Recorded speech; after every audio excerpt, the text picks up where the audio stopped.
భగవద్గీత సర్వ మానవాళి కోసం. ద్వితీయోధ్యాయః నత్వేవాహం జాతునాసం నత్వం నేమే జనాధిపాః నచైవ న భవిష్యామః సర్వే వయమతః పరం.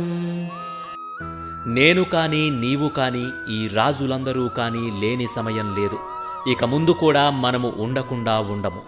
వైదిక సంప్రదాయంలో ఎప్పుడు దివ్య జ్ఞానం గురించి బోధించినా సాధారణంగా అది ఆత్మజ్ఞానంతో మొదలవుతుంది. శ్రీకృష్ణుడు అదే పద్ధతి భగవద్గీతలో కూడా అనుసరిస్తున్నాడు.